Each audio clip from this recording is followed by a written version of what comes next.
Good afternoon from the Shreveport office of Eagle Financial for another edition of the Jack and Bill Show.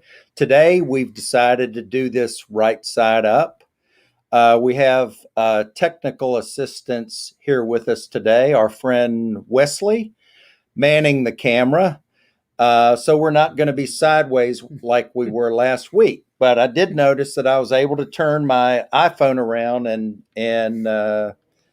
view our mistake right side up. So, interesting week in the markets today. I think one of the big stories is unquestionably kind of a runaway move in the U.S. Treasuries markets, losing control a little bit.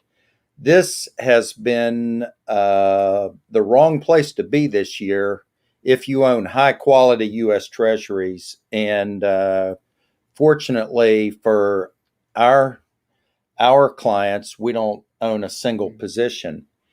So that is the 2-year note has remained kind of steady because Jerome Powell and the Federal Reserve have said, you've heard us say this before, the Fed funds rate is likely to stay at zero until January of 2024. The futures markets are indicating, a tightening coming much sooner, maybe 2022.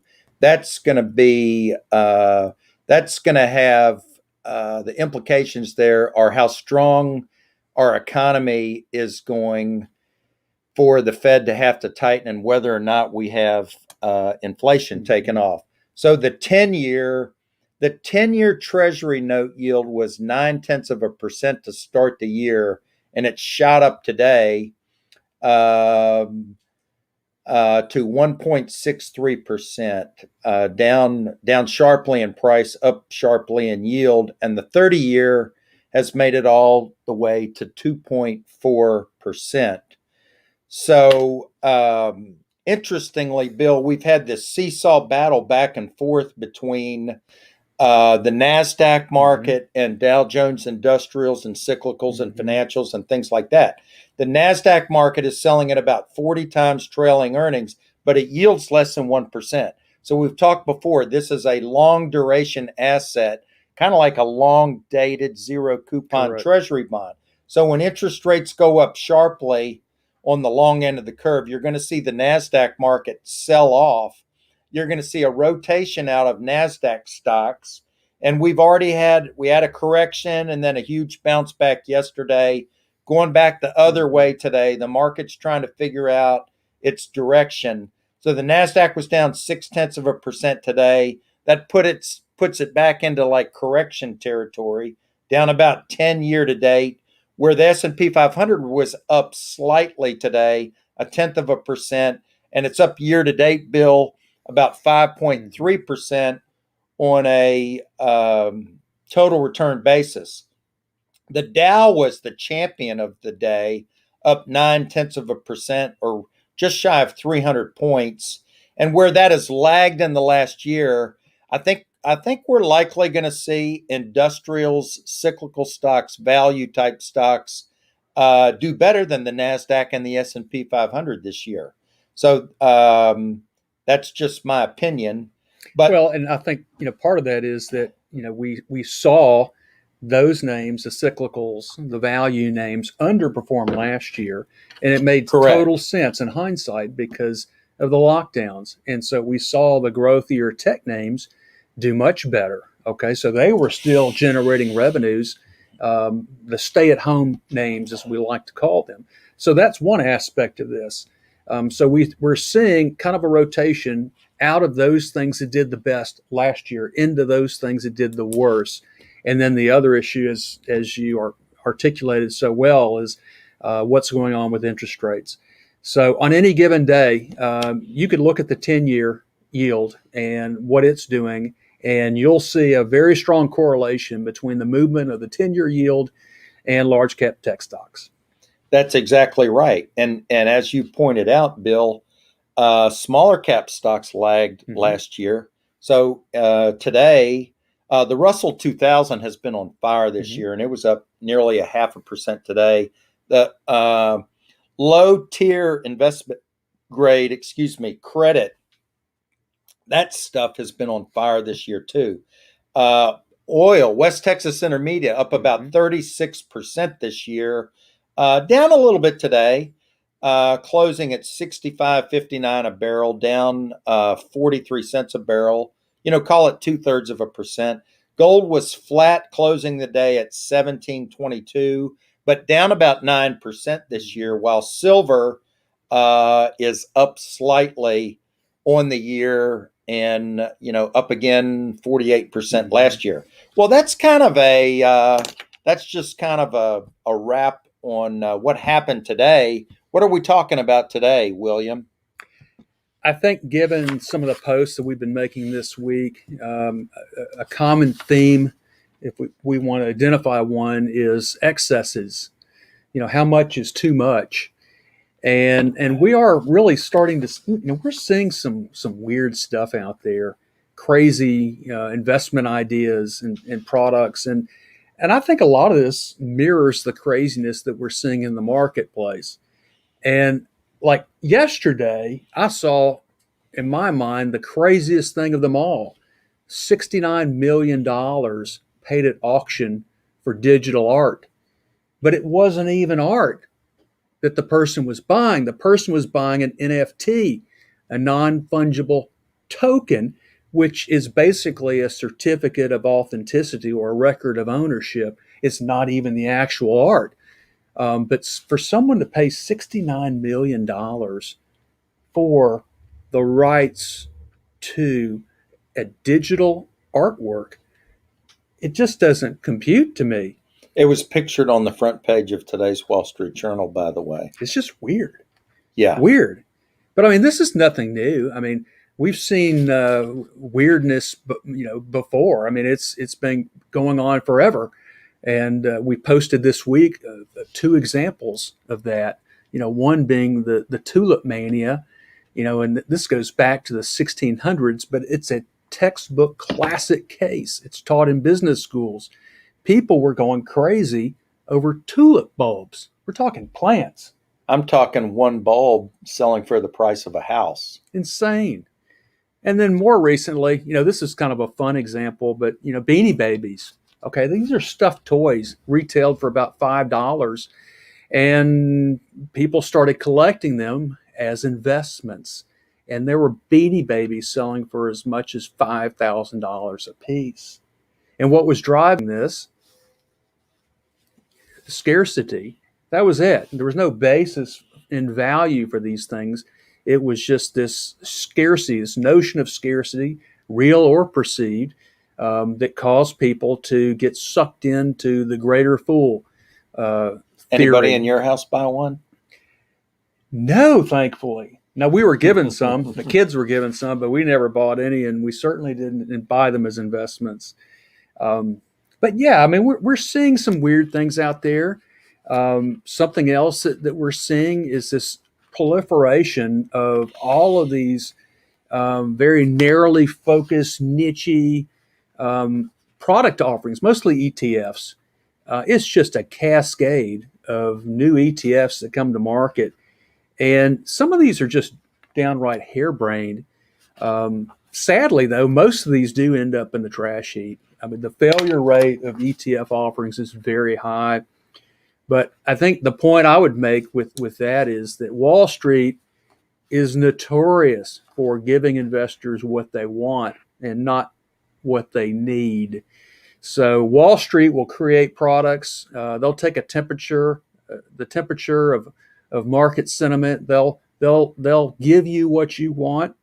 And they're kind of like the bartender that keeps on pouring and never cuts you off. Sorry for the DUI. Not. It kind of reminds me, Bill, of I was looking on Vanguard's website last night, and they probably have 10 different ESG ETFs and mutual funds. And for I was actually explain what that is, Jack. Well, I was talking to a friend of mine. On the phone last night, who's a brilliant man, lives in Brooklyn, New York. And I mentioned that to him, and he said, "What is ESG? I see ESG everywhere. What is that?" And it stands for environmental, social, and governance. Now, how do you find I mean, pick companies, in that space. I mean, social, Yeah. social, or companies that are good at governance. Hey, I mean, there's an ETF for conservative values. Well, conservative well, here's the values. thing. Who makes that judgment call as to which companies fit the mold for conservative values? I had a client one time, Bill, that he wanted to own companies that that were like biblically based and all this, and there's no end to where you can go with that. Like, No. for example, he couldn't own Walmart because of some of the products and services that they sold. So anyway, I mean, Walmart stores. I mean, there's that's another story. That's another But story. yeah. We won't go down that road. But I mean, it is funny to me, some of these niche ETFs, and just do a Google search. I mean, just look up new ETF offerings, and you'll see what we're talking about. And we're not trying to pick on any of these ETF companies and their products, but what we're saying is, when you see excesses, there's a reason for that, and oftentimes it will come up before we see some kind of correction, because when there's a lot of exuberance in the marketplace, that's when investors are more apt to buy things like that and pay any price for anything, like $69 million for a piece of digital artwork. By the way, Bill, I think it just occurred to me that we use a lot of jargon when we talk and we take for granted. I think Yeah, that's true. the overwhelming majority of our viewing audience probably knows what an ETF is, but just to reiterate, ETFs, which have greatly proliferated to excesses, is what Bill is saying. That's an exchange traded fund, which you could just say in redneck parlance. It's a bucket full of basically whatever its objective is, whether it's common stocks or niche things like you say. It's a type of fund. And then it trades on an exchange just like a common stock. Mm-hmm. So either over the counter or American or New York. And so, the reason why we've seen such a proliferation, did I say that right? Proliferation. Thank you. In the South, we have lazy mouth.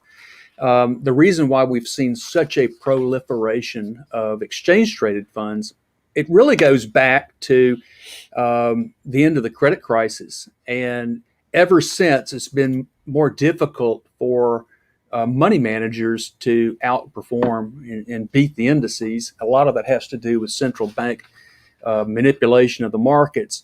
And so we've seen these ETFs come out that are passively managed. They're very inexpensively run. And so for those investors, who just want to have market exposure and don't see the value in hiring a manager, that's really the way to go. But it's really kind of gone to another level, and it's the next level that we're talking about. But Jack, when you said what you said about using the jargon, and it made me think how we do have this great, I'd call it a generational divide in our society, but also in the investing world. And, I guess you could say it's, the old versus the new. It's the senior versus the junior, old ways versus new ways. And, it's kind of like conversations that I've had with my kids, like over music. And I've told my kids, your generation, your music is garbage. My generation had good music. Yours, well, you like disco, so. But my generation had good music. And the more I thought about it, I sound just like my parents. They said the same thing to me. And I'm sure your parents said the same thing to you. And I think where I'm going with this is there is so much change going on in business, in markets, and we talked about new products. I really do think it's unwise to dismiss the new, the innovators, the disruptors. If you think about it, every social norm, best practice, every successful business, They all incepted as new ideas. Someone had to come up with that idea. So we don't want to just write off the younger generations, um, the woke, the hip. But on the other hand, even if, Bill, they like punk, funk, and occasionally country western. oh Lord help me. But on the other hand, it's also foolish to ignore the counsel of the wise, the experienced. And we're talking about, in this case, the industry veterans, people like Warren Buffett, Jeremy Grantham, Leon Cooperman, just to name a few. Judging them as being out of touch is foolish. Carl Icahn. I think about, the famous scripture from the book of Ecclesiastes. What has been will be again. What has been done will be done again. There is nothing new under the sun. So technologies may change, but the emotions that drive investors, the fear and the greed, these are forever constant. And these wise old market sages, like the names we mentioned, they've earned their stripes. They've proven their mettle through multiple market cycles. They've seen it all before.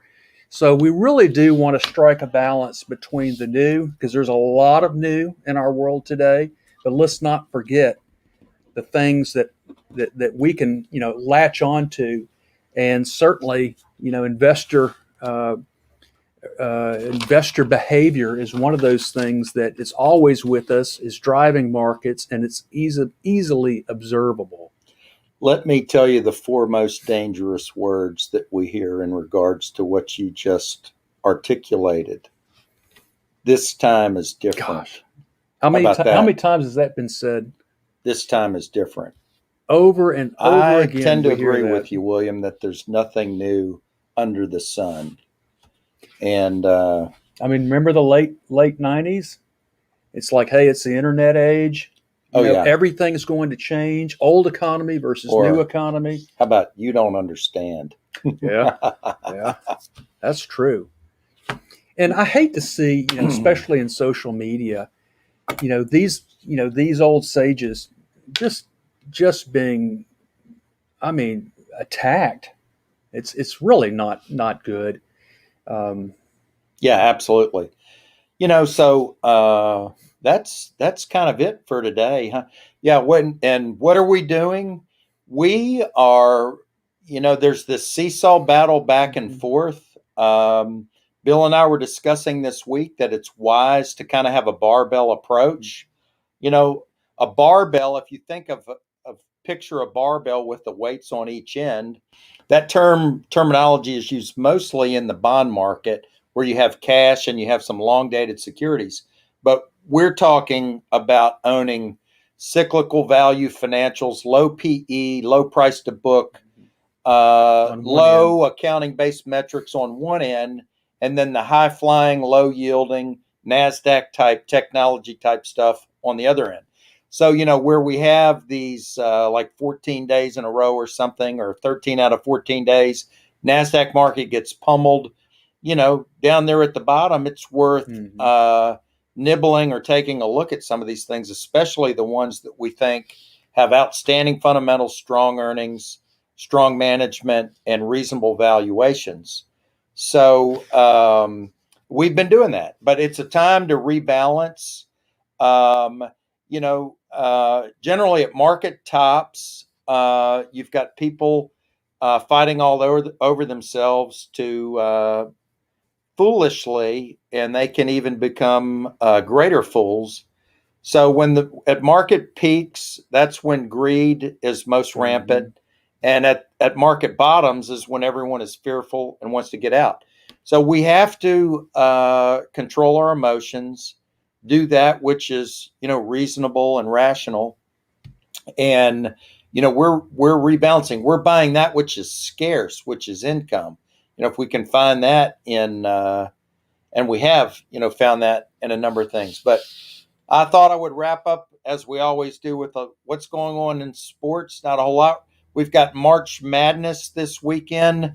The Duke Blue Devils unfortunately, Bill, they'd made the NCAA tournament 24 years in a row. One of their players caught COVID, so they couldn't go to the ACC tournament, and they needed those wins to make it in. The tournament's going to be announced Sunday, and it is going to be a 64-team tournament without the Duke Blue Devils. So that's there.